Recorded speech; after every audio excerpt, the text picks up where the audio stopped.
नमस्कार मित्रांनो, पुन्हा एकदा स्वागत आहे तुमचं आपल्या करंट अफेअरच्या यूट्यूब चॅनल पर्टिक्युलर नॉलेजवरती. तर आजचे महत्त्वाचे प्रश्न आहे, हडप्पा संस्कृतीचे जगातील सर्वात मोठे संग्रहालय राखीगढी हरियाणा या ठिकाणी उभारले जाणार आहे.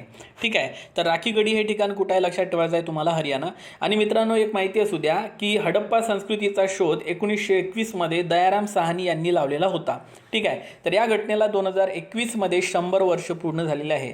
त्याचप्रमाणे जर तुम्हाला विचारलं की मोहनजोदडो संस्कृतीचा शोध कोणी लावला होता, तर 1922 मध्ये राखलदास बॅनर्जी यांनी मोहनजोदडो या संस्कृतीचा शोध लावलेला होता. त्यानंतर पुढचा प्रश्न दिलेला आहे, पहिले जागतिक जलसंमेलन 2022 कोणत्या ठिकाणी पार पडलेले आहे. तर मित्रांनो उदयपूर राजस्थान या ठिकाणी पहिले जागतिक जलसंमेलन काय पडलेले आहे, पार पडलेले आहे. So it's a very very important question. त्यानंतर पुढं काय म्हटलेलं आहे, महत्त्वाचा प्रश्न बघा, 108व्या भारतीय विज्ञान काँग्रेसचे पंतप्रधान नरेंद्र मोदी यांच्या हस्ते काय करण्यात आलेलं आहे, उद्घाटन करण्यात आलेलं आहे. सो 108वी जी भारतीय विज्ञान काँग्रेस परिषद होती ती कुठं पार पडलेली आहे, तर संत तुकडोजी महाराज विद्यापीठ नागपूर या ठिकाणी ती पार पडलेली आहे. सो 108वं भारतीय विज्ञान काँग्रेसचं तुम्हाला लक्षात घ्या संमेलन इथं काय करायचं आहे, पाठ ठेवायचं आहे. त्यानंतर पुढचे प्रश्न बघा, भारताचे पंतप्रधान नरेंद्र मोदी यांनी नोव्हेंबर 2022 मध्ये बेंगळुरू विमानतळावर नादाप्रभू कॅम्पेगौडा यांच्या 108 फूट उंच पुतळ्याचे अनावरण केलेले आहे. आणि हा पुतळा कोणत्या नावाने ओळखला जाणार आहे, तर स्टॅच्यू ऑफ प्रॉस्पेरिटी या नावाने हा पुतळा ओळखला जाणार आहे. सो मित्रांनो कुठे उभारण्यात आलेला आहे हा पुतळा, तर बंगळुरू कर्नाटक या ठिकाणी उभारण्यात आलेला आहे. सो हा प्रश्न महत्त्वाचा आहे. त्यानंतर India the mother of democracy हे बुक कोणी लिहिलेले आहे, तर India the mother of democracy हे बुक धर्मेंद्र प्रधान यांनी लिहिलेले आहे. सो एक्झामच्या दृष्टिकोनातून हा प्रश्न आपल्यासाठी अत्यंत महत्त्वाचा आहे. त्यानंतर पुढचा प्रश्न बघा मित्रांनो, जगातील पहिले वैदिक घड्याळ ठीक आहे कुठे सुरू करण्यात आलेले आहे, तर उज्जैन या ठिकाणी जगातील पहिले वैदिक घड्याळ सुरू करण्यात आलेले आहे. त्यानंतर पुढं काय म्हटलेलं आहे की 12वी जागतिक हिंदी परिषद 2023 कुठे पार पडलेली आहे, तर फिजी या देशामध्ये पार पडलेली आहे. मित्रांनो जागतिक हिंदी दिवस हा 10 जानेवारीला साजरा केला जातो, हा पॉईंट तुम्हाला लक्षात ठेवायचा आहे. आणि राष्ट्रीय हिंदी दिवस कधी साजरा केला जातो ते तुम्ही मला खाली कमेंट बॉक्समध्ये सांगा. प्रश्न आहे की मायग्रेशन ट्रॅकिंग सिस्टीम MTS सुरू करणारे भारतातील पहिले राज्य कोणते ठरलेले आहे, तर ते ठरलेलं आहे स्टुडंट महाराष्ट्र. आणि याच्यावरती आयोगानं ऑलरेडी प्रश्न विचारलेला आहे. त्यानंतर पुढे बघा नेक्स्ट क्वेश्चन काय आहे, भारतीय पुरुष आणि महिला या दोन्ही संघांनी 4थ्या आशियाई खो खो स्पर्धेचे विजेतेपद पटकावलेले आहे. त्यानंतर बघा PM less foundation stone of bulk drug park. ठीक आहे, तुम्हाला सरळ प्रश्न विचारला जाईल की बल्क ड्रग पार्क जे आहे ते कुठं सुरू करण्यात आलेलं आहे, तर उना हे ठिकाण आहे हिमाचल प्रदेशमधलं, या ठिकाणी हा सुरू करण्यात आलेला आहे. ठीक आहे, सो बल्क ड्रग पार्क कुठे सुरू करण्यात आला आहे, उना हिमाचल प्रदेश. आणि हा प्रश्न माझ्याकडून मोस्ट MP करा, पहिली फॉरेस्ट युनिव्हर्सिटी ठीक आहे, तर वन विद्यापीठ कुठं सुरू करण्यात आलेलं आहे, तर ते सुरू करण्यात आलं आहे स्टुडंट तेलंगणा या राज्यामध्ये सुरू करण्यात येणार आहे.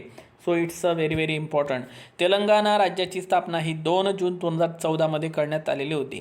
ठीक आहे, त्यानंतर पुढे बघा, ministry of textiles has issues a notification to set up 7 mega integrated textile region and तो अपॅरेल म्हणजेच PM मित्रा पार्क्स जे आहे लक्षात घ्या, with total outlet of RS 4,445 crores.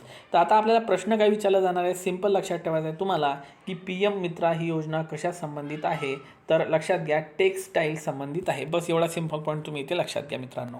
त्यानंतर महत्त्वाचे प्रश्न म्हणजे बघा, अंजली शर्मानी आफ्रिकेतील किलिमांजरो हा जो पर्वत आहे हा चढाई केलेला आहे. मग माउंट किलिमांजरो हा जो पर्वत आहे हा टांझानिया या ठिकाणी असून पूर्व आफ्रिकेमध्ये स्थित आहे. It's a very very important question. आणि हा एक सुप्त ज्वालामुखी आहे. आणि लोकशाहीर अण्णाभाऊ साठे यांच्या पुतळ्याचे मॉस्को या ठिकाणी काय करण्यात आलेले आहे स्टुडंट, लोकार्पण करण्यात आलेले आहे. ओके, तर हे पण पॉईंट तुम्ही इथे लक्षात ठेवा. मित्रांनो या पद्धतीनं हे महत्त्वाचं लेक्चर आपण कव्हर केलेलं आहे. लवकरच भेटू, तोपर्यंत take care and thank you so much. MBBSचे शिक्षण हिंदी भाषेतून मध्य प्रदेश सरकारने देशात पहिल्यांदा सुरू केलेले आहे. ठीक आहे, तर कोणत्या राज्याने हे सुरू केलेले आहे, तर मध्य प्रदेश या राज्य सरकारने MBBSचे शिक्षण हिंदी भाषेतून सुरू केलेले आहे. त्यानंतर दुसरा क्वेश्चन कोणता आहे की सन 2023ची 37वी राष्ट्रीय क्रीडा गोवा या राज्यामध्ये आयोजित केली जाणारी जी क्रीडा स्पर्धा आहे 2037ची राष्ट्रीय क्रीडा स्पर्धा ती गोवा या राज्यामध्ये आयोजित केली जाणार आहे. मित्रांनो, गोवा या राज्याची जी राजधानी आहे ती आहे पणजी. हा पॉईंट तुम्हाला इथे लक्षात ठेवायचा आहे. आणि गोवा राज्याला आपल्या महाराष्ट्र राज्याची सीमा लागलेली आहे आणि महाराष्ट्रातील सिंधुदुर्ग जिल्ह्याची सीमा हे गोवा या राज्याला लागलेली आहे. गोवा राज्याची निर्मिती हे 30 मे 1987 मध्ये करण्यात आलेली होती. हा पॉईंट तुम्हाला लक्षात घ्यायचा आहे. त्यानंतर 2023ची जागतिक महिला बॉक्सिंग स्पर्धा भारतामध्ये आयोजित केली जाणार आहे. तर मित्रांनो, जी ही स्पर्धा जागतिक लेवलची असते आणि ती जेव्हा आपल्या भारतामध्ये आयोजित केली जाते त्यावरती आपल्याला डेफिनेटली परीक्षेमध्ये प्रश्न विचारलेला असतो. त्यामुळे उत्तर तुम्हाला लक्षात ठेवायचं आहे भारतामध्ये. आणि कोणती स्पर्धा? जागतिक महिला बॉक्सिंग स्पर्धा. सो हा पॉईंट आपल्यासाठी इम्पॉर्टंट आहे. त्यानंतर पुढचे प्रश्न बघा. पुढे जो प्रश्न दिलेला आहे 96वे अखिल भारतीय मराठी साहित्य संमेलन 2023 कोणत्या ठिकाणी पार पडणार आहे? तर वर्धा या ठिकाणी होणार असून अध्यक्ष असणार आहे नरेंद्र चपळगावकर. ठीक आहे. आणि ठिकाण कोणतं आहे? वर्धा. ठीक आहे. म्हणजे विदर्भामध्ये होत आहे. विदर्भामध्ये एकूण 11 जिल्ह्यांचा समावेश होतो. यामध्ये नागपूर विभागातील 6 जिल्हे आणि अमरावतीमधील 5 जिल्ह्यांचा समावेश होतो. तर हे कितवं अखिल भारतीय मराठी साहित्य संमेलन आहे? तर 96वे हे लक्षात तुम्हाला ठेवायचे आहे. त्यानंतर 2022ची कॉप म्हणजे कॉन्फरन्स ऑफ पार्टी 27वी शिखर परिषद कोणत्या देशामध्ये पार पडलेली आहे? तर इजिप्त या देशामध्ये पार पडलेली आहे. ओके. सो 2023ची कॉप 28 कुठं होणार आहे? तर UAE म्हणजे युनायटेड अरब अमिरात म्हणजे संयुक्त अरब अमिरात या देशामध्ये पार पडणार आहे. तर हा प्रश्न आपल्यासाठी एकदम इम्पॉर्टंट आहे. त्यानंतर पुढे बघा मित्रांनो, भूकंपाने प्रभावित झालेल्या तुर्की आणि सिरिया या देशाला मदत करण्यासाठी भारतानं जे ऑपरेशन सुरू केलं होतं त्या ऑपरेशनचं नाव काय आहे? तर त्या ऑपरेशनचं नाव आहे ऑपरेशन दोस्त. हा प्रश्न आपल्यासाठी अगदी इम्पॉर्टंट आहे. ठीक आहे. त्यानंतर आपल्याला माहीत असलं पाहिजे की युक्रेनमध्ये अडकलेल्या भारतीयांना परत आणण्यासाठी भारताने ऑपरेशन गंगा हे सुरू केलेलं होतं. तर अफगाणिस्तानमध्ये अडकलेल्या भारतीयांना परत आणण्यासाठी ऑपरेशन देवी शक्ती सुरू करण्यात आलेले होते. त्यानंतर बघा मित्रांनो, व्हिक्टोरी सिटी हे प्रसिद्ध पुस्तक, या पुस्तकाचे लेखक कोण आहेत? तर ते आहे Salman Rushdie. So it's a very very important question.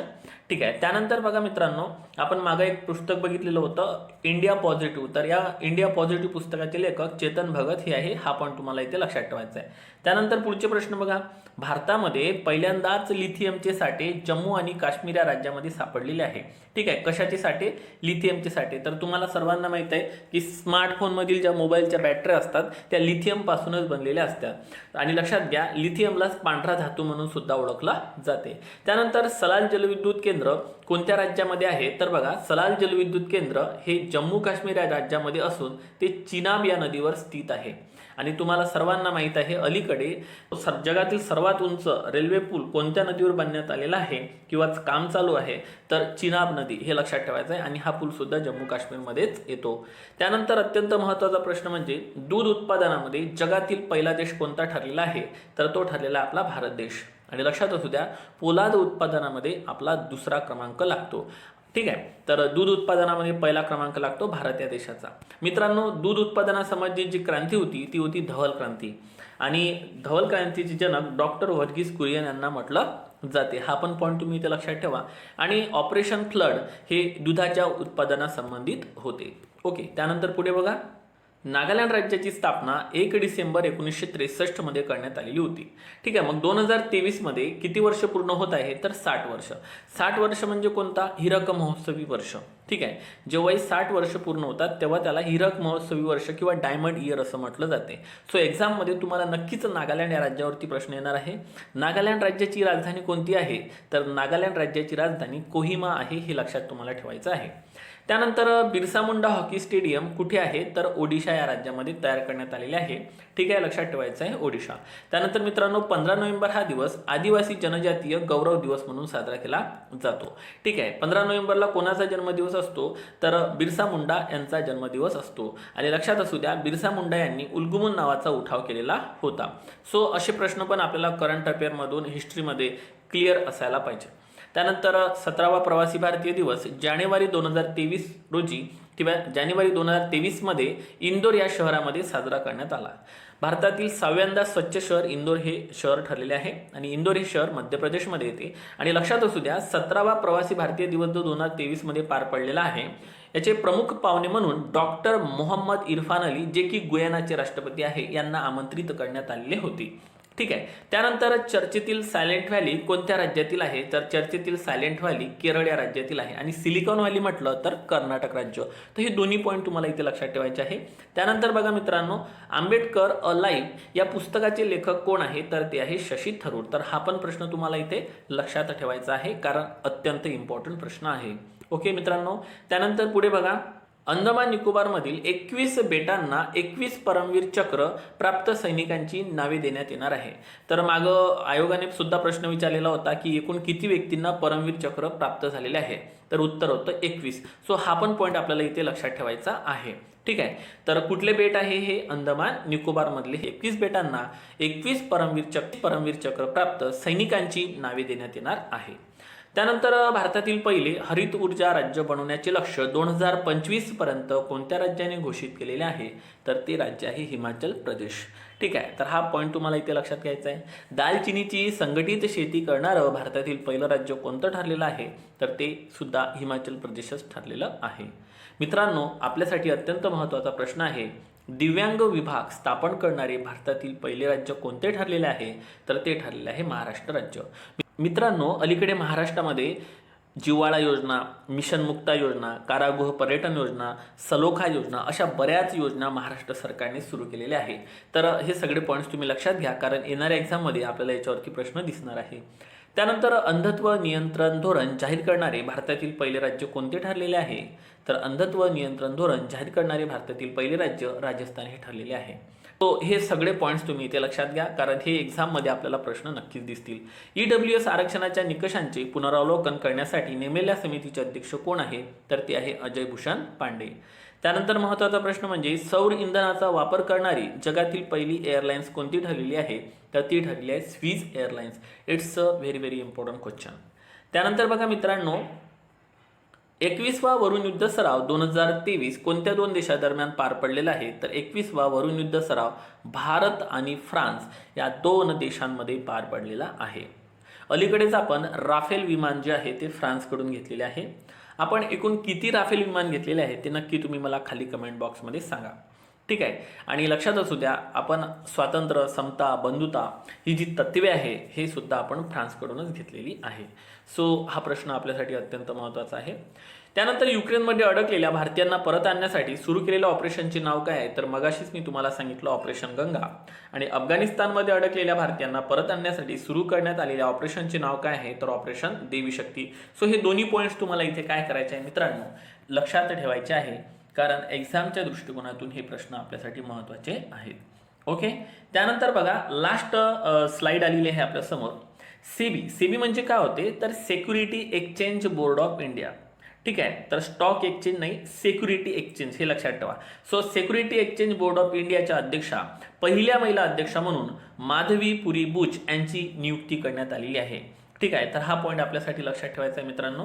आणि लक्षात असू द्या, सेबीची स्थापना ही 1988 मध्ये करण्यात आली होती. मात्र वैधानिक जो दर्जा आहे तो 1992 मध्ये देण्यात आलेला होता. 1992 मध्ये, तिथून 4 वर्षांनी.